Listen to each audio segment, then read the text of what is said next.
Bom dia! Terça-feira, mais uma live. Estamos começando. E nessa noite eu vou conversar com um pastor carioca que tem um chamado para o Rio Grande do Sul. Um grande abraço pro pessoal que está entrando, Jader, irmã Helena, galera entrando. E ele já está aqui no meio de nós. Pastor Charles, do Rio de Janeiro. Daqui a pouquinho já vou chamá-lo para a gente começar a conversa. Um grande abraço, Pastor Cláudio, Novo Hamburgo. E a turma vai entrando. Enquanto a turma vai entrando, eu quero te fazer um convite. né? A gente já conversou com muitos missionários, já estamos aí fechando 11 meses, com a nossa live, bate-papo com missionários. De repente, tu quer saber, poxa vida, já conversou com algum missionário da África? Sim.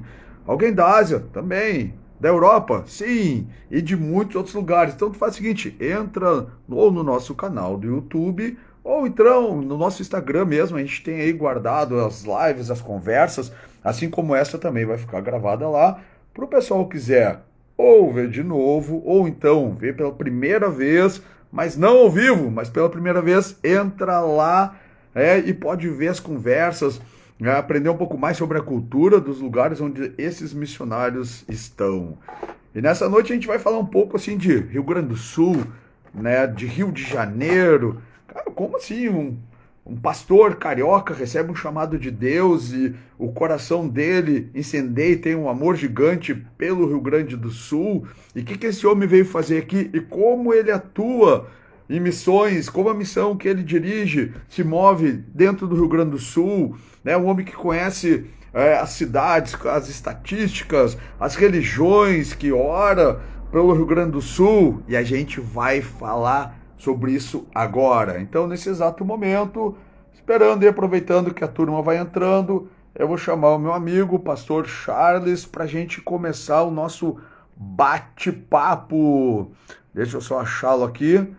Vamos lá, piada, e vamos entrar na nossa conversa mesmo. E ela vai ser agora. Já mandei o convite. Daqui a pouquinho o pastor Charles chega aí. Eu vou aproveitando para tomar um mate. Pastor Charles! Você no chimarrão e eu aqui no café. Aí, tá vendo? Mas também por todo o teu contato aqui com o Rio Grande do Sul, tu podia estar tomando chimarrão também, né? Já que tu é um conhecedor da cultura. Aqui no Rio tem lugares de facilidade para tu comprar chimarrão, cuia, bomba, tudo aqui. Tem uma lojinha ali em Copacabana que vende, uma loja de gaúcho ali que vende bem. Mas o calor daqui, meu amigo, é complicado.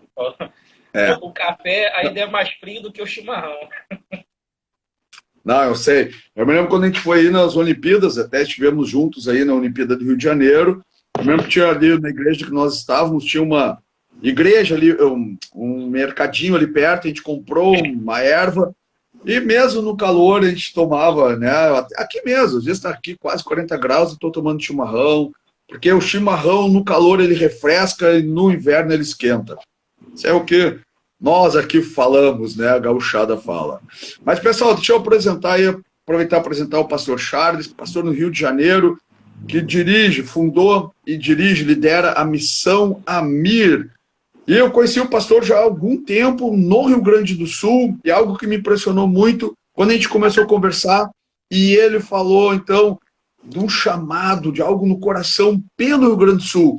E daí a primeira coisa que a gente pensa assim, poxa vida, por que Deus move, né, o coração de um homem lá do Rio de Janeiro para vir para o Rio Grande do Sul, para trabalhar, para ir para o interior, para andar para tudo que é lado, conhecer a igreja, né, amar o povo gaúcho e se interessar tanto, não só pela questão cultural, mas principalmente a questão espiritual. Então a gente vai conversar sobre isso hoje, mas antes de mais nada eu quero oficialmente, então, agradecer ao Charles, ao pastor Charles. Obrigado por ter aceitado o nosso convite. Eu tenho certeza que vai ser uma conversa muito legal e a galera vai ser muito edificada por isso. A alegria é minha. Maravilha, maravilha. Então, Charles, para a gente começar do começo, vamos para o pessoal te conhecer mais. Como é que foi o teu encontro assim com Cristo? Como é que tu começou né, essa caminhada com Jesus, a tua conversão, teu começo de caminhada, como é que foi? Conta um pouquinho pra gente da história. Eu, a minha mãe morava com a minha avó, que já era da Assembleia de Deus do Barreto, no município de Niterói, aqui no Rio. Então, quando a gente era pequeno, a minha avó levava a gente para a igreja direto, né? Principalmente quando ela falava que ia ter bolo, ia ter doce, bala na cantina. A gente já ia de pronto, né? E só que depois a gente foi crescendo, aí começava a ficar chegar final de semana, a gente queria ficar para rua, jogar bola, bola de gude, né? Pipa, enfim. E aí, às vezes, eu me escondia, acordava mais cedo do que minha avó, me escondia atrás da casa para ela chamar, depois ir para a igreja e eu poder ir para a rua. Com 14 anos, eu fui morar com meu pai. Meus pais já estavam separados nessa época. E aí eu acabei não indo mais à igreja. Então, eu ia, mas porque minha avó me levava, né? Eu fui criado na igreja. Nunca tive um encontro pessoal com Cristo. Nunca tive aquela consciência de que sou um pecador e que precisava de um Salvador. E aí, fiquei morando com meu pai uns 2 anos, até que no dia 9, 9 de agosto, a minha irmã, não, 10 de agosto, que era dia dos pais, a minha irmã foi almoçar com meu pai. E passamos aquele domingo almoçando e à noite ela me fez um convite para ir à igreja dela. Ela era da igreja congregacional de Barro Vermelho, em São Gonçalo, município depois de Niterói. Só para entender, o município do Rio, depois atravessa a ponte Rio-Niterói, atravessa o nosso Guaíba ali, né, que é a Baía de Guanabara. Aí você tem Niterói e depois São Gonçalo. Em São Gonçalo, ela era dessa igreja. E aí ela me convidou, eu fui. E lá, com os 15 anos, eu tive uma experiência pessoal transformadora com Cristo. E ali eu tive a convicção e a consciência de que, de fato, eu era um pecador e eu precisava de um Salvador, e o Salvador é Cristo Jesus, que morreu por mim. Então, ali começou a minha trajetória no Evangelho, do qual nunca mais saí. Então, essa foi a minha experiência de conversão. Que legal. Sabe que eu estava te ouvindo aí e é um fato curioso. Eu diria que uns 80% das pessoas que eu converso aí nesses 11 meses que eu já conversei, tiveram esse encontro com 15 anos. É incrível, assim. Ali na faixa dos 13 aos 16, a gente tem uns 90, 95%, pouquíssimas pessoas. Alguns dizem, eu nasci num lar cristão, mas o meu encontro pessoal, pouquíssimas pessoas foi acima dessa idade, pouquíssimas. Eu estou tentando até me recordar alguém, mas a grande maioria, 15 anos e nessa faixa. Então, por que eu estou falando isso? Porque às vezes é importante, a gente, né, tem filhos, conhece, sei lá, sobrinhos, e é uma idade muito chave, assim, muito importante mesmo, um momento que a pessoa já está ali, adolescente, tem uma consciência, e é um grande momento assim, para um despertar, né? Acontecer alguma coisa e a pessoa começar a caminhar com Jesus. Show de bola, que maravilha. E daí, assim, antes da gente entrar na missão Amir, essa questão do pastoreado mesmo, como é que tu entendeu assim, que tu tinha um chamado para ser pastor, né? Como é que começou essa tua caminhada até se tornar um pastor? Então, eu quando eu me converti com os 15 anos, eu comecei a me envolver muito com a obra. E ali com 16, 17, eu já estava bem enganjado já no trabalho de evangelização, de evangelismo, né? Ao redor da igreja, no bairro da igreja. Aos 18, eu comecei a já participar da liderança da igreja, dessa mesma igreja que eu me converti, a Congregacional de Barro Vermelho. E com 23 para 24 anos, mais ou menos, eu senti algo no coração de fazer o seminário. Eu senti uma necessidade de fazer o seminário, de me especializar naquilo que a gente já estava fazendo. Eu já era líder de uma congregação num bairro chamado Jockey, que hoje virou uma comunidade. Na época não era um bairro bem residencial, e hoje é uma comunidade dominada ali por traficantes. Aí em Porto Alegre o pessoal chama muito de vila, né? Aqui vila é um bairro normal, não é entendido como comunidade. E então eu já à frente dessa congregação, quando eu entrei nessa congregação, tinha 4 pessoas, 3 adultos e um adolescente. Era uma família. E com 2 anos de trabalho nessa congregação, nós tínhamos já 25 pessoas. Então já tive aquela necessidade de pastorear, de cuidar. Só que o que foi determinante para mim, para entender que Deus realmente estava me direcionando para o seminário, para um chamado pastoral e missionário, foi quando ele falou comigo em Atos capítulo 22, verso 21.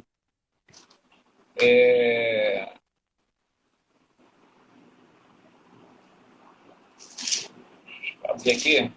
Eu sei de forma que eu ler. Atos 22, verso 21. Mas ele me disse, Jesus falando com Paulo, mas ele me disse, vai porque eu te enviarei para longe aos gentios. Então, essa foi assim, a palavra-chave, a palavra rema, que eu entendi que tinha que me engajar no seminário para que eu pudesse. Não que o seminário ia me tornar pastor, nem missionário. O que torna ser pastor e missionário é o chamado. Né? O seminário vai colocar ferramentas nas suas mãos para que você possa trabalhar com mais qualidade. E não que isso também vai lhe trazer resultados, porque o resultado que a gente dá é o Espírito. O Espírito Santo vai trazer os resultados.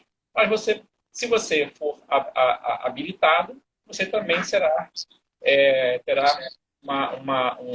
será mais usado, né, nesse sentido. E aí a gente se matriculou. Quando eu me matriculei no seminário, eu estava desempregado. A igreja não podia arcar com as minhas necessidades, né, com pagamento, com mensalidade. E a única coisa que eles podiam me dar era passagem. Porque, além de mim, mais 4 jovens se matricularam no seminário, que foi no Seminário Teológico Congregacional do Rio de Janeiro, na capital. Ali funcionava na Igreja Fluminense, onde vocês ficaram hospedados quando vocês vieram para a Olimpíada. E aí a gente começou a... se deu a pastora Iracema, que eu considero como minha mãe na fé, assim, que ela me discipulou, ela foi minha professora de adolescente, ela chegou para mim e falou assim, Charles, quem é que te convidou para fazer o seminário? Quem te chamou, não foi Deus? Quem convida, paga. E eu me matriculei meio que pela fé. E, rapaz, com 6 meses de seminário, 6 a 8 meses de seminário, é que eu fui conseguir um emprego no centro do Rio, numa agência de turismo, chamada Ematur. E aí, como eu tinha que trabalhar, então o próprio trabalho já pagava minha passagem para chegar ao Rio e para ir embora para casa. Então não tinha já mais despesas com passagem. Então, assim, foi uma provisão de Deus. Mas nesses 6 a 8 meses aí que eu não trabalhei, eu nunca faltei nenhum dia, nenhuma aula. E cheguei atrasado com as mensalidades, mas todas elas foram pagas e quitadas. Então, a partir do entendimento da palavra é que eu tomei um entendimento ali de que tinha que dar um passo mais adiante para essa formação missionária e teológica. Legal. Eu gostei da frase, acho que é uma boa para todo mundo lembrar, assim, quando Deus chama para alguma coisa, quem convida, paga. Muito bom mesmo, muito verdadeira, né? Porque o Senhor da provisão, Ele nos chama e às vezes a gente olha assim, meu Deus, não tem como chegar lá, eu não vou ter condições financeiras. O Senhor já tem tudo preparado, já está tudo guardado lá, né? Só esperando o momento para liberar. E esse chamado assim, para o Rio Grande do Sul, como é que surgiu? Já tinha alguma relação com o Rio Grande do Sul? Como é que aconteceu isso? Rapaz, então, vou tentar encurtar para a gente ganhar tempo. Eu já mexi, então, desde a minha conversão, eu sempre mexi com missões, com evangelismo. No seminário, nós juntamos um grupo de colegas, né, e formamos um projeto chamado Projeto Impacto. Hoje ele está meio que desativado, tentando reestruturar para voltar. Mas, enfim, era um projeto que nós tínhamos de evangelização, mas de treinamento também de jovens, envolvendo Brasil, alguns países da América Latina e o alvo principal em 3 anos chegar na Turquia. Nunca conseguimos chegar na Turquia, paramos na América Latina. Mas desses evangelismos, além do Brasil, que nós fazíamos, não só pelas igrejas, mas pela nossa denominação, que é a UISCB, né, que é a União de Igrejas Evangélicas Congregacionais do Brasil. Então, tem os campos missionários dessa congregacional que a gente ia dar apoio, fazia programa de férias e tudo mais. E o Projeto Impacto, eu fiquei uns 10 anos com o Projeto Impacto. Desses 10 anos, nós fomos 2 vezes no Peru, em Arequipa, no sul do Peru, 2 vezes na Bolívia. O pessoal foi mais. Eu fui 2 vezes no Peru, 2 vezes na Bolívia, uma vez no Uruguai, né? Fazemos esse tipo de projeto. E através do meu trabalho de pesquisa de campo, nós temos uma igreja congregacional fundada lá no sul do Peru, que é a cidade de Arequipa. E esses 10 anos, eu comecei, aí em 2004, 2003, eu me formei no seminário teológico. E em 2004 eu casei. Então, a dinâmica, aprender a ser pastor e aprender a ser marido, eu colei placa. Então, deixei a desejar, às vezes em uma área, às vezes na outra.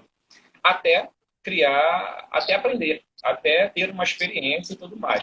Então, eu dei uma parada com a obra missionária e tal, trabalhando, cuidando da igreja, pastorado mais interno, eu era pastor auxiliar da Igreja Congregacional de Parada de Lucas, uma outra comunidade. Não sei se vocês acompanham aí a reportagem, onde tem aquela milícia que está se intitulando de Israel. Né? Eles usam uma estrela de Davi para expandir o império do tráfico e tal. A maioria são tudo desviado. Enfim, era ali, nessa comunidade. Então, eu me dediquei, então eu parei um pouco com a obra missionária e fiquei mais dando assistência mais à igreja, mais interna, e também ao casamento.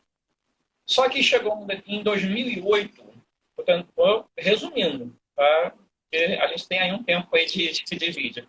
Em 2008, eu passei para o Corpo de Bombeiros, já era o meu segundo concurso público, e em 2012, janeiro de 2012, eu estava de plantão, e aí eu acessei o computador e tinha lá vaga para técnico de enfermagem para a Prefeitura de Gramado.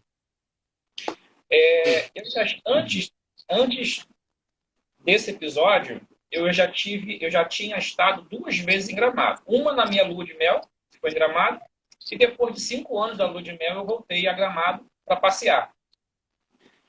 E aí eu peguei o telefone, falei com a minha esposa e falei, olha, abriu o concurso para técnico de enfermagem de Gramado. Mas só tem uma vaga. O que você acha?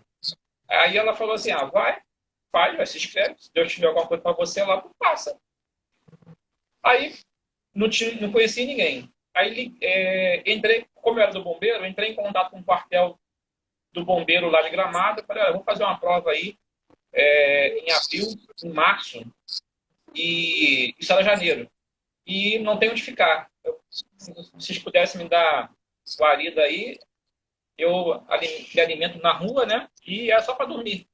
Aí o comandante lá aprovou, aceitou, eu fui para lá, fiz a prova, voltei para casa. No dia 23 de maio de 2012, meu aniversário, recebi uma ligação da funcionária Francilene, da Secretaria de Gramado. Seu Chássio, eu passo aí primeiro, o senhor vai assumir o concurso? Aí eu falei, vou, eu entendo que Deus tem algo para mim lá e entendo que ele tem pressa, porque eu podia passar em segundo, terceiro, quarto e ser chamado depois, 2 anos depois, 3 anos depois, não, passar em primeiro porque eu acho que ele tem pressa. E aí não deu outra, né?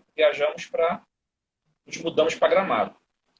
Quando eu chego em Gramado, eu ainda levei um ano para ir com mudança, com família, porque primeiro fui eu. E aí começamos a orar, pedir a Deus o que podia, o que ele queria da gente ali em Gramado, né? Uma coisa eu não entendi, não era para abrir igreja, porque já tinha muito. Gramado é uma cidade pequena, 35 mil habitantes, já tinha um conselho de pastores, que é o COPAR, que é o conselho de pastores da região das Hortênsias, que envolve ali Gramado, Canela e São Francisco de Paula. Fui muito bem recebido pelos colegas pastores lá, o pastor Erro, que é da Igreja Bíblica, Aliança Bíblica de Gramado, me recebeu muito bem, recebeu nossa família, abraçou a nossa família muito bem, e aí a gente começou, continuando a orar. Em 2012, ainda em 2012, chegou nas minhas mãos o censo religioso do IBGE, o que entendemos da parte de Deus que, uma vez que não era para abrir igreja, era para criar, então, uma missão que pudesse dar um suporte de evangelização e missões dentro do Rio Grande do Sul para contribuir, para sermos usados como agente de transformação para contribuir nessa mudança espiritual do Rio Grande do Sul. Aqui se encontrava, né? Os dados, daqui a pouco a gente pode falar mais sobre eles. Mas esses dados foram alarmantes na época, né? Muita gente afluiu ali para o Rio Grande do Sul querendo evangelizar o Rio Grande do Sul. Mas eu não fui com essa intenção. Já estando lá e morando lá, é que essas informações chegaram. Então, eu não fui motivado por um problema espiritual que o Rio Grande do Sul estava passando. Eu fui motivado porque entendemos da parte de Deus que era para ir, uma vez que só tinha uma vaga. Passei primeiro, vou dizer agora para você, eu tirei 80 na prova. 80 aqui no Rio, os concursos aqui no Rio são muito concorridos. 80 aqui no Rio, tu fica lá para, sei lá, 580 e pouco aí, 400 e pouco. Tu não consegue nem chegar nos primeiros 100. Eu tirei em 80 e consegui ficar em primeiro, então acho que entendi que Deus queria que a gente fosse e queria logo. Então foi isso aí que a gente entendeu. Pô, que legal, que legal. Essa história já conhecia, tinha contado, né? Assim, para mim, eu acho maravilhoso, assim, o pessoal colocou, ó, se eu tinha uma vaga era para ti, Deus já tinha guardado, e é verdade. Que legal. Deixa eu te perguntar uma coisa que eu sempre pergunto isso pro pessoal, né, que viaja para uma outra nação, a questão do choque cultural. Né? A gente fala assim, eu fui lá para África, saí, sei lá, do interior de Minas Gerais, fui para a África e tal. Como é que foi o choque? Então a gente pensa assim, o choque cultural deve ter sido gigantesco. Mas tu sair de uma cidade como o Rio de Janeiro, ali, o grande Rio de Janeiro, com seus milhões de habitantes, ir para uma cidade de 35 mil habitantes, né? Gramado, tudo bem que é uma cidade turística, uma cidade, principalmente final de semana, é bem movimentada e tal, mas é uma cultura muito diferente. Como é que foi o choque cultural para vocês, tua família, assim, né? De sair lá de onde vocês estavam para vir para Gramado? Como é que foi isso? Assim, como é que, né? O que tu sentiu, principalmente, assim, de, puxa vida, isso é muito diferente, acho que não vou me adaptar com isso. Olha, eu não tive, eu confesso para você que eu não tive choque, porque eu já tinha uma carreira missionária há mais de 10 anos. Já tive, já passei em outros estados do Brasil, já tive em outros países da América do Sul, então eu não tive tanto choque assim. Agora, a Lígia, minha esposa, sofreu bastante. Os 2 primeiros anos foi terrível para ela. O frio, eu não estava acostumada, porque o Rio é muito quente. As pessoas, você quando visita Gramado é uma coisa, você quando mora é outra. As pessoas te tratam totalmente diferente. Você quando visita, você é cliente, você está levando dinheiro. Você quando mora, você é concorrente. Então, e algumas pessoas, por ter esse histórico de famílias alemãs e italianas, tem essa coisa assim, não pergunta o seu nome. Qual família você é? Quer saber o teu nome? Quer saber qual família tu é? Isso, às vezes, agride um pouco. E eles são muito toscos, né? Assim, não é tosco, curto e grosso. Então, você que não conhece, acha que está sendo ignorante e grosso com você, mas não é o jeito dele de falar. Ele é seco, fala poucas palavras, então ela sofreu mais. Eu não sofri, até porque eu gostava de 2C que Gramado tinha. Era chocolate e churrasco. Uma reunião, a minha primeira reunião de pastores lá do Copar, eu quase apanhei. Eu fui falar mal do chimarrão. Mas eu falei brincando, o pessoal não sabia que eu tenho um pouco dessa coisa de ficar brincando, né? Eu falei, você já tomou chimarrão? Eu falei, vou tomar esse mato picado aí com água quente nata, rapaz. Olha, misericórdia, quase que me excomungaram. Só faltou falar em língua estranha lá e descer fogo do céu para me consumir. Fui falar mal na reunião de pastor do chimarrão, quase apanhei. Aí eu falei, não, eu tô brincando. Mas eu já tinha tomado, né? Meu tio, eu tenho um tio que já faleceu e ele é da Gaúcho. Na verdade, ele é gaúcho, ele é Santa Catarina, mas ele tomava chimarrão sempre lá em casa. É isso. Então, sobre choque, eu particularmente não tive. Mas a Lígia, que é a minha esposa, teve bastante. Legal. Legal. Essa questão do clima aí realmente é algo, né, que pega forte. Né? Então, vou acrescentar aí o terceiro C, né, que é o chimarrão também, né? Então, chocolate, churrasco e chimarrão. Para Gramado, aquele clima lá é essencial. Exato. A Tati aqui falou, e o casaco. Para Gramado também. Então, para mim, na verdade, eram 3C, né? Porque eu gosto de frio. Então, para mim, é o clima, o churrasco e o chimarrão. O clima, o churrasco e o chocolate. Eu gosto de frio. Ela não, né? Mas eu gosto de frio. Eu gosto muito de frio. Eu odeio calor. Eu odeio calor com todas as minhas forças. Aqui no Rio, faz um sol de 37 graus, mas com sensação térmica de 45. Então, assim, eu já saio para a rua com sangue nos olhos. Porque não é aquela... você vir para o Rio de férias é uma coisa. Você vai ficar na praia, vai para a cachoeira, vai para os lagos, vai para o rio. Agora, você trabalhando todo dia e não podendo ir à praia, meu amigo. Aí eu moro a 25 minutos de Copacabana, de carro, né? 50 de ônibus. Não, meia hora de Copacabana de carro. Só que não dá para ir para a praia. Né? Você tem toda uma atividade aqui. Trabalho, igreja, família, não sei o que e tal. Não dá para você falar, eu vou tirar final de semana, eu vou para a praia, como boa parte dos gaúchos fazem, né? Não dá. Aqui você não tem casa na praia, pelo menos na Zona Sul. Você vai ter isso na região dos lagos. Na Zona Sul você não tem casa na praia, porque é cheio de apartamentos e hotéis, né? Enfim. Então o clima para mim era maravilhoso, né? Eu gosto do frio. Maravilha. Eu me lembro que lá na época das Olimpíadas teve ali foi julho ali, né? As Olimpíadas. Teve um dia que fez ali uns 24, 25 graus. Eu lembro que até nós dois saímos ali pela avenida principal ali, não lembro onde é que a gente foi em algum lugar. Eu me lembro que o pessoal, eu achava muito engraçado, assim, porque o pessoal tava ou manga comprida, até um casaquinho, né? 24, 25 graus. Eu pensei, meu Deus do céu, como assim, né? Poxa, agora aqui não sei se está 18 graus, tal. Eu passei o dia inteiro, estava em casa o dia inteiro sem camisa, né? Poxa vida, ontem de noite liguei o ventilador. Então, assim, essa questão é muito engraçada. Eu me lembro que tu falou assim, olha, o pessoal tá aqui com casaquinho, mas eu, como morei no Rio Grande do Sul, para mim tá muito quente, eu já tô adaptado com o frio. Eu me lembrei agora que tu estava contando, né? E assim, então, tu veio para cá, entendeu assim, olha, não é para abrir uma igreja, mas é para trabalhar com missão. E aí, como é que começou, então, a Missão Amir?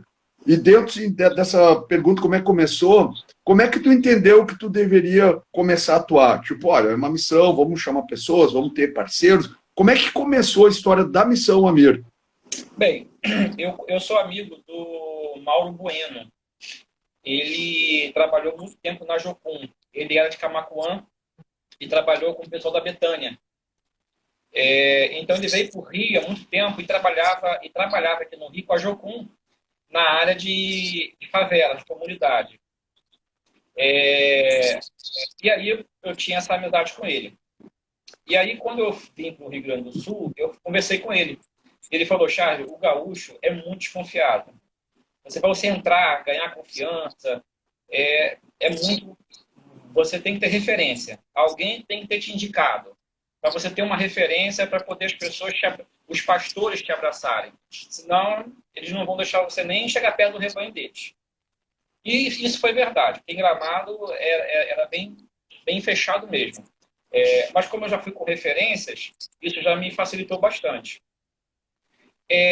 Depois que a gente entendeu o que era para fazer, chegou os dados do IBGE nas nossas mãos e a gente começou, eu gastei ali, sei lá, uns 6 meses para destrinchar todas aquelas informações que estavam soltas pelo site do IBGE e condensá-las numa única planilha para entender o tamanho do problema. Depois que a gente entendeu, então eu fui atrás das parcerias. Tá vendo? As pessoas, os pastores, eu preciso de apoio. Eu preciso de gente, eu preciso de apoio. Infelizmente, não se faz missões só com amor ao próximo. Você precisa de verbas, precisa de dinheiro, você precisa comprar material. Nenhuma loja evangélica, nenhuma sociedade bíblica do Brasil, nada. Ninguém vai te dar material para trabalhar. Se você vai evangelizar, você precisa ter dinheiro. E aí, então, eu comecei a frequentar. A primeira coisa que eu fiz, procurei o conselho de pastores da cidade. Me apresentei e fui conhecendo e sendo conhecido. Fui aos poucos mostrando os dados, palestrando para eles e entrando, né? Eles me conhecendo, eu conhecendo eles. Fazendo parceria, fazendo amizades, buscando alguns outros contatos também em Porto Alegre, onde eu conheci a Lusa, né? Da Missão Atos. E aí a gente foi costurando, conheci o pessoal da Betânia lá de São Leopoldo. Enfim, aí a gente foi costurando essas informações. Eu trabalhei, antes de fazer qualquer coisa do projeto, eu trabalhei 2 anos na fundação do projeto. Porque se eu começo algo sem uma base sólida, sem uma fundação, ele não ia durar muito tempo, ele ia cair. Então, eu trabalhei 2 anos só na fundação do projeto, fazendo parcerias, divulgando, visitando, e esse meio tempo, indo nas cidades que o IBGE disse que estava com X e Y de informação. Eu fui lá conferir, conversar com o povo da cidade, conversar com os comerciantes, com os pastores daquela cidade, para ver se aquilo era de fato o que o IBGE tinha publicado. E descobri algumas coisas, por exemplo, que não eram tão bem assim. Houve ali não houve fraude, não houve fake news, não houve nenhum tipo de trapaça, mas houve mais interpretações dos dados do IBGE. O IBGE publicou que existe 11 cidades no Brasil em 2012. O censo foi feito em 2010. A cada de 10 em 10 anos, o IBGE faz o censo, né? E dentro do censo tem o censo religioso. E aí, em 2010, eles fazem o censo, em 2011 eles processam os dados, em 2012 eles publicam. Eles publicaram que tinha 11 cidades no Brasil sem nenhuma igreja evangélica. Pô, em pleno século XXI. No século XXI, 11 igrejas no Brasil. Na Arábia Saudita acreditava, no Brasil não. Peguei o carro e em cada final de semana eu ia em uma daquelas cidades. E vi que todas as 11, das 11, uma era em Minas Gerais, em Queluzito, outra era na Bahia, em Carrapateiras, Bahia ou Pernambuco, e 9 do Rio Grande do Sul. Todas as 9 no norte da Serra Gaúcha, o que é histórico. A gente vê depois. E aí a gente foi lá, visitou e todas tinham igreja. Tinha a Nova Alvorada, por exemplo, tem 3 igrejas. Então a gente já viu que não era bem assim. E aí todo mundo querendo ir para o Rio Grande do Sul, porque tem 9 cidades sem nenhuma igreja evangélica, quando na verdade não era bem assim. O problema é que o IBGE, ele pega o relatório do cartório, né? O CNPJ de templos religiosos daquele município. E o que acontece? Essas 9 cidades, tinham igrejas, mas eram igrejas pentecostais ou neopentecostais. Como é que eles abrem igreja? Abrem igreja com o CNPJ da sede. A sede era de Caxias, Porto Alegre, Novo Hamburgo. A igreja estava lá, mas o CNPJ era de outro município. E aí, quando o cartório do município emite o relatório de CNPJ de templos religiosos, não bate nenhum evangélico. Por isso, deu aqueles dados daquela confusão toda. Então, 2 anos pesquisando e checando as fontes. E costurando parcerias. Até que, no dia 9 de março de 2014, eu fui em 2012, 9 de março de 2014, a gente oficialmente fundou a Missão Amir ali, né, em atividade.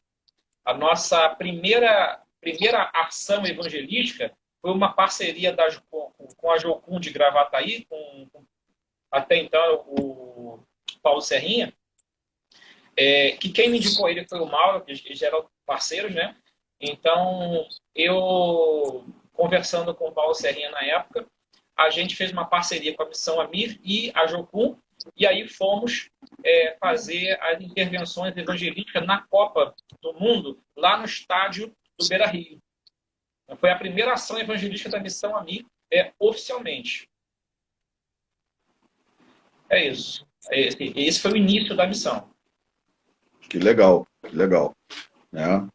Algumas pessoas diriam que começou num bom lugar. Né? Bom, então, daí a Missão Amir, qual era depois? Bom, esse foi o começo, pastor Paulo, né, o esposo aí da Eunice, da querida Eunice, também conhecida como tia Eunice aqui para nós, né? Começou os trabalhos da Missão Amir.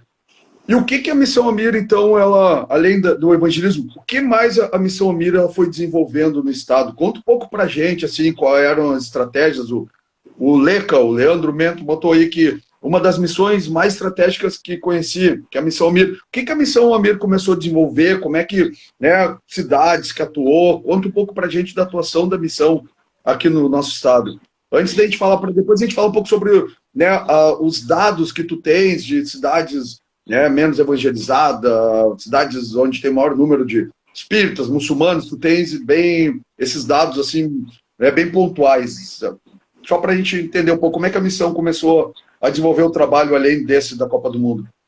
Então, a gente começou a montar algumas parcerias, né? Então, o nosso leque de oportunidades era muito pequeno. Então, a gente começou a visitar algumas cidades para ver qual era a necessidade daquela cidade e montar um projeto que atendesse às necessidades daquela cidade. Por exemplo, em Gramado e Canela, a gente fez um evangelismo bem estratégico, foi de pegar, a gente adquiriu Bíblias, no Novo Testamento, em inglês e espanhol. E aí a gente conseguiu distribuir, se eu não me engano, foram 3.000 Novos Testamentos em inglês e espanhol, em Gramado e Canela. A gente entrou em praticamente todos os cursos de inglês e espanhol que tinha, tanto em Gramado quanto em Canela.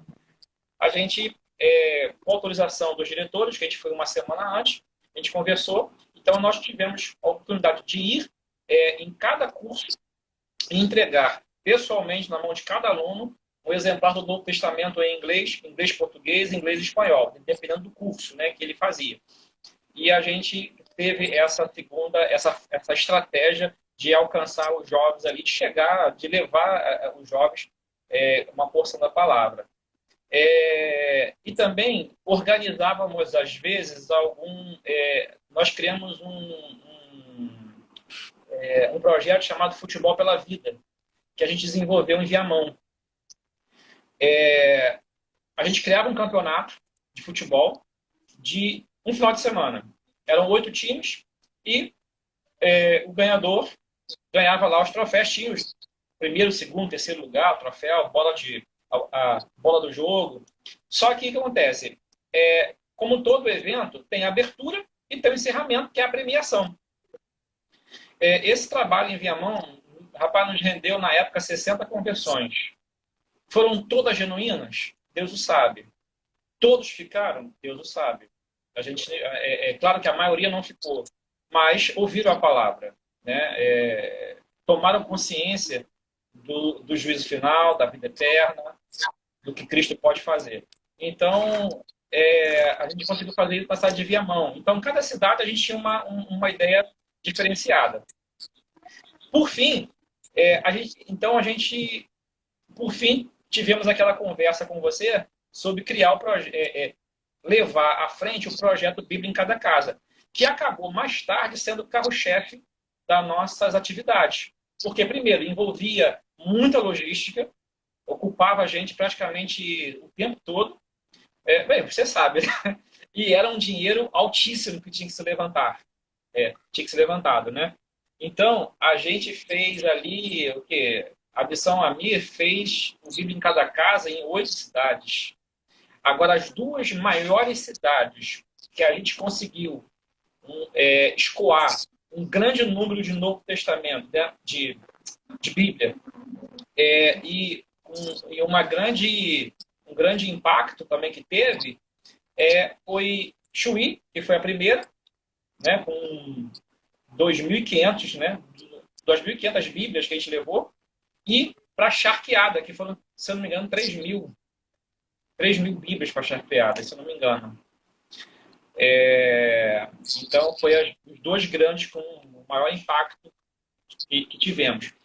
Além dessas estratégias, a Missão AMI tinha 2 eventos anuais que ajudava a alavancar a missão e alavancar também o interesse do gaúcho cristão pelo próprio Rio Grande do Sul, que era o nosso congresso de missões anual, que uma vez por ano a gente concentrava esse congresso, geralmente em Gramado, mas não estava dando muito resultado. E aí a gente tirou de Gramado e levou para Charqueada, com a parceria da comunidade cristã de Charqueada, pastor Cláudio. Então, assim, lá a gente foi abraçado por eles, né? Então, o congresso passou a ter um impacto maior. Foi tão interessante o impacto que o nosso último congresso, antes dessa pandemia aí do ano passado, a Lívia, do MPC, ela tem a Escola da Vida, né? Não sei se você já entrevistou ela, mas é uma boa sugestão para vocês entrevistarem. E ela tinha tido em Charqueada, mas não conseguiu entrar, não conseguiu implantar o projeto da Escola da Vida ali em Charqueada. Por algum problema ali, o conselho de pastores ali não estava se entendendo muito bem, enfim, não conseguiram. E aí, no nosso congresso, ela foi a palestrante principal. A partir do nosso congresso, ela conseguiu cativar alguns irmãos ali e dali conseguiu, então, levar à frente, abrir mais uma escola ali da vida na cidade de Charqueada. Então, ou seja, o congresso trouxe impacto para a cidade. Não sei como é que está hoje, não tenho acompanhado. E outra coisa muito importante que a Missão AMI fez de projeto anual é o CNO, que é a Campanha Nacional de Oração. Assim, o Brasil inteiro ora pelo Rio Grande do Sul uma vez por ano, durante 50 dias. Porque a gente divulga isso em diversas igrejas, no Nordeste, no Norte, no Sudeste, então, é a grande maioria, mais do que o próprio Sul, e mais do que o próprio Rio Grande do Sul. É impressionante como as igrejas do Rio de Janeiro estavam mais enganjadas, tanto em oração quanto em investimento financeiro para o Estado do Rio Grande do Sul, para ajudar na contribuição do Rio Grande do Sul, do que as próprias igrejas gaúchas. Pouquíssimas igrejas não conseguiam apoio. A nossa principal fonte de apoio no Rio Grande do Sul era a comunidade cristã de Charqueada. Algumas igrejas de Gramado, pela nossa moradia lá em Gramado. Eu morei 2 anos em Gramado. Em 2014 eu fui para Porto Alegre. Então, a gente acabou que não... Então, assim, esse CNO, hoje, nós estamos no 8º CNO. Esse ano vai ser o 9º. Não, 2020. Esse ano vai ser o 8º CNO. A 8ª Campanha Nacional de Oração pelo Rio Grande do Sul. São 50 dias de oração. E aí existe um programa de oração. A gente começa orando pelo Rio Grande do Sul de uma forma geral, depois ora por 2 blocos específicos, que a gente denominou uma janela e um corredor. A famosa janela 1040, não existe só ela. O Rio Grande do Sul tem a sua janela e tem o seu corredor de cidades menos evangelizadas do Brasil. E depois começa uma oração mais individual por essas 48 cidades menos evangelizadas do Brasil. E, estrategicamente, começa sempre no dia 20 de setembro. E por que, Gauchão? 20 de setembro, quase uma independência do Rio Grande do Sul, né? A Farroupilha. Então, a verdadeira... Porque nós acreditamos que a verdadeira revolução que o Rio Grande do Sul precisa é a transformação do Espírito Santo, e não uma guerra civil, enfim. Então, por isso, estrategicamente, começa sempre 20 de setembro, terminando ali no dia 8 de novembro. Então, esses são, assim, de projetos que a gente tem alavancado, né? É isso. Show de bola, show de bola. A campanha de oração, a gente participa aqui, nós somos parceiros na Missão Amir, e o pastor Charles ele sempre manda para aqueles que, né, dão seu e-mail e tal, manda quais são as cidades para orar, então isso é bem legal. Eu já aproveito aqui para, né, o pessoal que está te ouvindo, está aqui conosco, para quando chegar perto ali, essa data ninguém vai... Bom, o pessoal fora do Rio Grande do Sul, sim. O pessoal que é do Rio Grande do Sul, ninguém vai esquecer a data, é 20 de setembro, né? Então, para a gente poder estarmos engajados nesse projeto, é um projeto de oração. E já tem algum tempo que a gente tem orado juntos, e é bem legal, porque a gente vai recebendo sempre quais são, né, tanto as cidades quanto as suas principais necessidades, para a gente poder ter engajado em oração. E esse congresso que a Lívia falou, eu me lembro, eu estava lá, em Charqueadas, né? E eu já conheci a Lívia, conheci o projeto, mas foi justamente no congresso que eu soube, assim, mais profundamente como funcionava o projeto, como funcionava a Escola da Vida, e a gente começou a partir dali uma parceria também com, né, com a MPC, com a Lívia, e já conversei com ela aqui também, e juntos já começamos a trabalhar também em algumas cidades para poder implantar a Escola da Vida, inclusive uma delas, o nosso querido Chuí, onde a gente passou alguns contatos de igreja, a Lívia foi atrás para tentar implantar, por causa da pandemia, claro, a pandemia fechou as escolas, então a Escola da Vida deu uma segurada, porque não tem aluno, não tem, né, não tem como realizar o trabalho, mas ela fez um primeiro contato com o Chuí, inclusive ontem mesmo eu estava lá no Chuí, cheguei hoje, na madrugada, 1h30, né, o nosso querido Chuí, e então, sim, importante o congresso, importante essas estratégias. E essa da oração, da campanha de oração, isso é uma coisa que nada pode nos impedir. Não tem pandemia, não tem... Olha, só se desse o bug na internet, sei lá, para impedir que nós recebêssemos aí as informações para estarmos orando. Então, já vamos convocar o pessoal para que nesse ano, 2021, possam estar a turma aí orando pelo Rio Grande do Sul, a gente abençoando esse estado.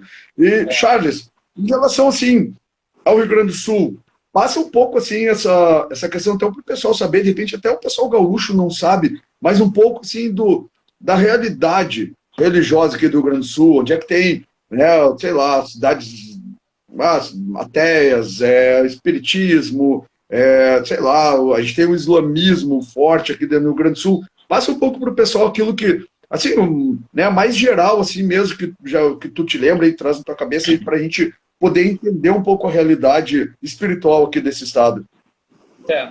Antes de dar essa resposta, no início da campanha de oração, nós produzimos um mapa. E aí ele vinha colorido para que as pessoas... E a gente mandava isso pelo correio. Mas o custo ficou muito alto. Então a gente começou utilizando as mídias das redes sociais para poder alavancar a campanha e as pessoas receberem na comodidade da sua casa, do seu celular. Então a gente parou de imprimir e mandar pelo correio. Tá? Nós fizemos isso só 2 anos.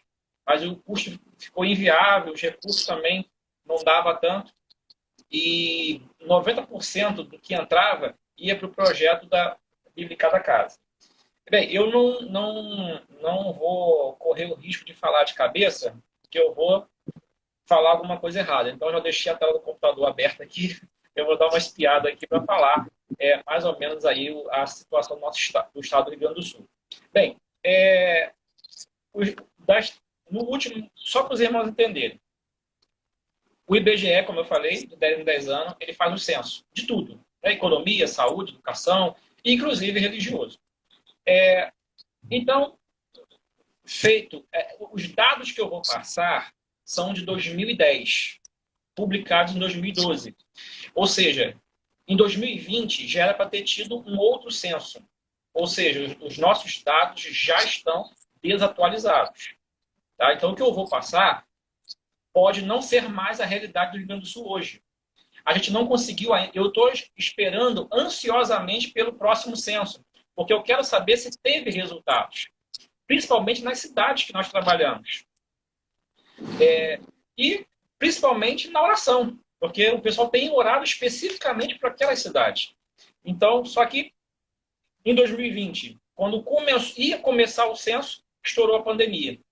Em 2021, pelo menos aqui no Rio, eu li no jornal que o IBGE ia abrir concurso de reciditário, né? Mas a pandemia voltou, deu uma nova crescida, com novas cepas, não sei o quê, acho que já morreu de novo. Então, assim, estou esperando ansiosamente. Por essa questão, a Missão AMI está parada. Por quê? Porque não justifica nós trabalharmos 12 anos numa mesma cidade sem saber se realmente aquela cidade está com aquela dificuldade que foi apresentada 12 anos atrás.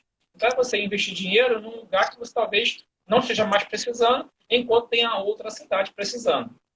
Segundo, era um ano sabático para a missão. Ou seja, a gente ia parar para se já que o IBGE ia fazer o censo, a gente ia tirar esse ano, meio que sabático, 2020, para se reestruturar como missão. E também formar aí outras parcerias. O que aconteceu foi justamente ao contrário. Perdemos praticamente todas as parcerias. E como nós estamos parados, não justifica a gente ficar recebendo dinheiro de ninguém. Então eu mesmo pedi para parar. As igrejas não precisa, porque a gente não está fazendo nada. Entendeu? E então está nesse pé. Então, lembrando que os dados podem não ser mais esse, tá?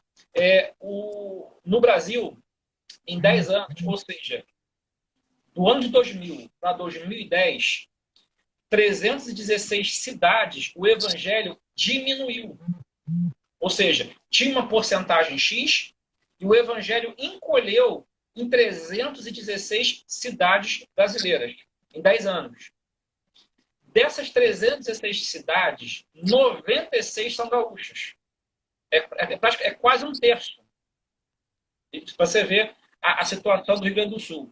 O Rio Grande do Sul ele continua sendo o estado com o menor crescimento evangélico do Brasil. Ou seja, de 2000 para 2010, o evangelho no Rio Grande do Sul cresceu 3%. Isso é muito pouco. Para uma igreja atuante, para uma igreja promissora, muito pouco. Foi publicado também pelo IBGE que 18 cidades com menos de 2%, aliás, existe 18 cidades no Brasil com apenas 2% de evangélicos. 2% da população daquele município, 18 cidades têm só isso de evangélico, 2%. Dessas 18 cidades, 10 são gaúchas. O Rio Grande do Sul é sempre assim, ó, é mais da metade.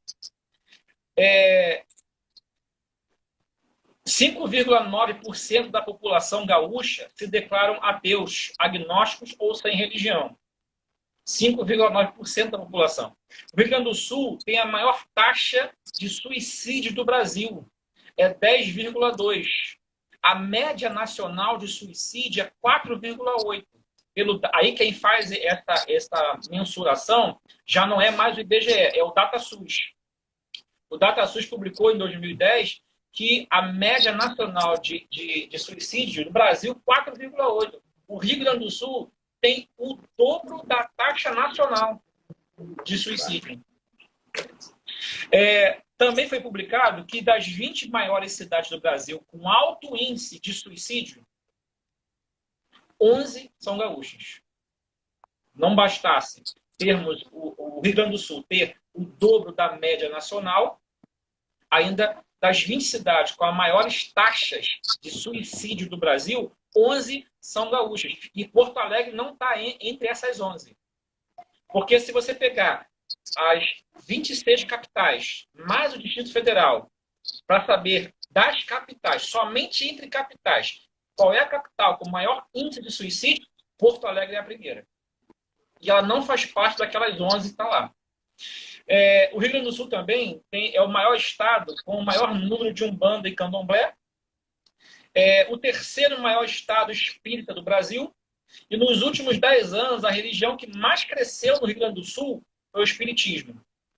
E o IBGE também publicou que existe no Brasil 71 cidades onde o evangelho encolheu. Diferente daquelas 316 lá. Mas o evangelho, das 71 cidades onde o evangelho encolheu, 31 são gaúchas. É sempre um pouco, quase que sempre mais do que 50%. Tá? Vamos lá. Porto Alegre, além de ser a 7ª maior cidade de umbanda e candomblé do Brasil, das 27 capitais, mais o DF, é a que tem a maior taxa de suicídio, já falei. E agora, das 27 capitais, Porto Alegre é a que tem menos evangélico. A situação estava bem brava. Quando a gente chega no Rio Grande do Sul com esse contexto. Desesperador aí na área espiritual, né, para quem tem essa questão espiritual. Continuando os dados, só para a gente ganhar tempo, deixa eu abrir aqui. Vamos lá.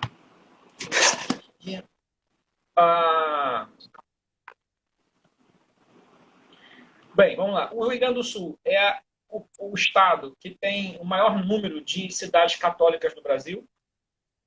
Esses dados todos com números estão lá no site da Missão Amir, tá? missaoamir.com, www.missaoamir.com.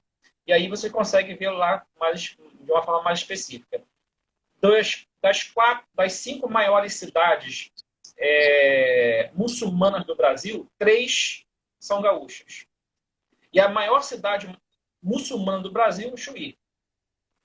Se ainda estamos esperando o censo do IBGE. Vai naquelas bíblias que a gente distribuiu, já houve conversões. E diminuiu o número de muçulmanos lá. Né? Das 5 cidades mais...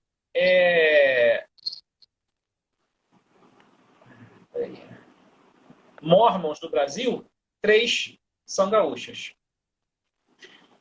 O Rio Grande do Sul tem uma janela chamada janela 28 por 53, aonde fica as 28 cidades menos evangelizadas do Brasil. E também tem um extenso corredor chamado corredor 30 por 40, que fica as 30 maiores cidades do Brasil. São 58 cidades.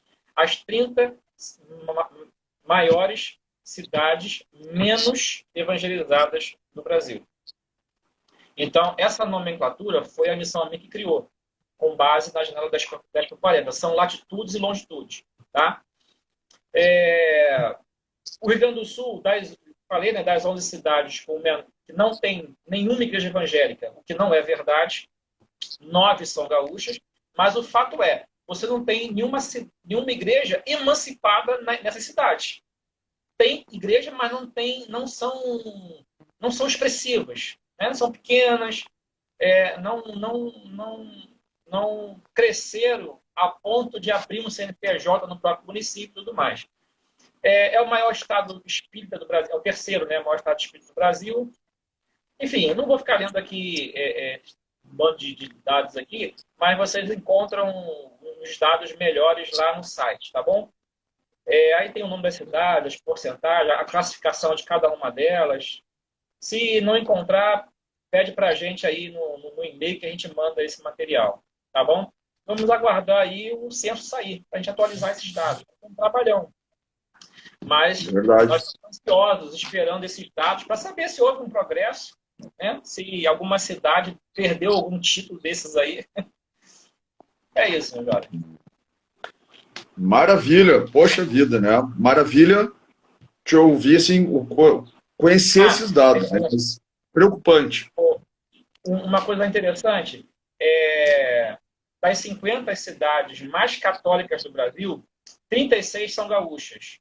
E todas elas no norte da Serra Gaúcha. Isso tem uma explicação cultural. Imigração italiana.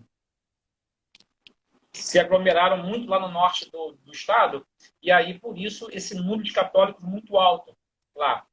Consequentemente, das 15 a 20, das 20 cidades menos evangélicas do Brasil, 11 são gaúchas. E essas 11 estão onde? No norte da Serra Gaúcha. Por quê? Porque se é 96, 94, 95% são católicos, aí sobra 4, 5% para sair no tapa entre outras religiões. Então, acaba sendo, consequentemente, as que são maiores em catolicismo são as menores evangélicas do Brasil. Uma outra curiosidade isso também foi potencializado por uma questão política. Quando eu falo uma questão política, o que aconteceu? No ano de 2000, teve aquela autorização do governo federal para a criação de municípios nanicos, com poucos moradores. Cidade com 2.000 moradores, cidades com 1.000 moradores, com 900 e poucos moradores, que é o caso, por exemplo, de União da Serra, São João da Serra, ou União da Serra, alguma coisa assim.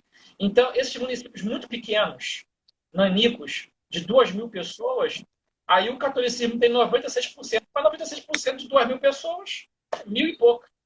Então, acaba sendo o maior do Brasil. Deu uma trancada. Ok? Tá certo. E aquilo é mais ou menos o que Jesus ensinou, né? Na oferta, né? Quem deu mais? A viúva, porque deu tudo de ela, deu 100%. Então, a porcentagem é que é levada em conta. Entendeu? Então, por isso que tem esses dados aí. Hoje é proibido você abrir um município, né, fundar um município aí com menos de não sei quantas mil pessoas. Mas, na época, o Rio Grande do Sul, ele fatiou o estado inteiro, por quê? O estado, quanto mais município tem, mais verba do governo federal ele recebe. Então, por isso que o estado gaúcho incentivou a divisão, fatiar o estado nesses municípios nanicos, para ter muito município. Se eu não me engano, são 492 municípios. 7. 497 municípios. Porque quanto mais município, mais verba do governo federal. E aí criou esses municípios nanicos. E aí você potencializa esses dados. Tá aí, pessoal, conhecendo os dados, vamos nos pegar em oração, né? E segundo, então, a direção de Deus, vamos agir. Charles, a gente tem... Eu queria te pedir em 1 minuto, porque às 8h08 começa a live do Eis-me Aqui com as mulheres. Eu já vi 2 que vão conversar daqui a pouco, estão aqui entre nós, mas eu não vou dizer quem é para não estragar a surpresa. Mas eu queria, assim, pedir que tu desse uma mensagem final em 1 minuto. Algo assim que eu vi pelos comentários, ou lendo ali, né, o pessoal entendendo, o pessoal sendo tocado profundamente por esses dados. E eu vejo assim, poxa vida, que alegria ver pessoas de outros estados olhando para a realidade do Rio Grande do Sul, ajudando em oração, e muitas vezes em ação, como tu, que vinha do Rio de Janeiro, alugava carro, tinha um gasto gigantesco para ficar um final de semana entregando Bíblia e voltava correndo para casa, né? Isso é muito importante para nós aqui. Eu queria que tu pudesse, então, assim, né, nesse 1 minuto, dar uma mensagem final para a gente poder se despedir, então, e eu poder te agradecer por esse tempo que a gente teve aqui. Tá? Tua mensagem final. Pastor Charles. Eu agradeço muito aí a oportunidade também. Rodrigo, a única mensagem que eu posso passar é que se você ama o Rio Grande do Sul e se você quer ver o Rio Grande do Sul transformado pelo poder do Evangelho, ore. Mas ore muito. Porque o problema do Rio Grande do Sul é espiritual. E coisas espirituais só mudam com coisas espirituais. E a oração não tem outro segredo, não existe uma fórmula matemática, não existe projeto, estratégia, é oração, meu amigo. O gaúcho que quer ver o seu estado transformado, que quer ver essas realidades, esses dados transformados no próximo IBGE, precisam se dedicar mais à oração. Não estou dizendo que eles possam orar pouco, mas só a oração pode mudar a realidade do Rio Grande do Sul. Aliás, só Deus pode mudar a realidade do Rio Grande do Sul. Não existe oração poderosa. Existe um Deus poderoso que ouve orações. E aí, ouvindo as orações, Deus tem o poder de fazer uma ação transformadora no estado do Rio Grande do Sul. Amém, amém. Maravilha. Charles, muito obrigado. Vou deixar gravado, eu vi o pessoal falando assim, grava aí, vai ficar gravado aí para quem quiser rever, até ouvir os dados, pega aí o contato do pastor Charles, entre em contato com ele, contato da Missão Amir, né, para saber mais e também para poder participar depois da campanha de oração. Charles, muito obrigado. E aí a gente manda lá pelo direct que a gente responde também. Maravilha, isso aí. Valeu, pessoal. Semana que vem a gente está de novo. E agora, eu desligo aqui e a Tati liga ali e vai ter um bate-papo com mulheres. Homem pode ouvir também? Pode, deve. Entra aí. Pessoal, valeu. Um grande beijo, um abraço para todo mundo. Charles, abração. Vamos nos falando. Valeu, galera. Até mais. Tchau, tchau.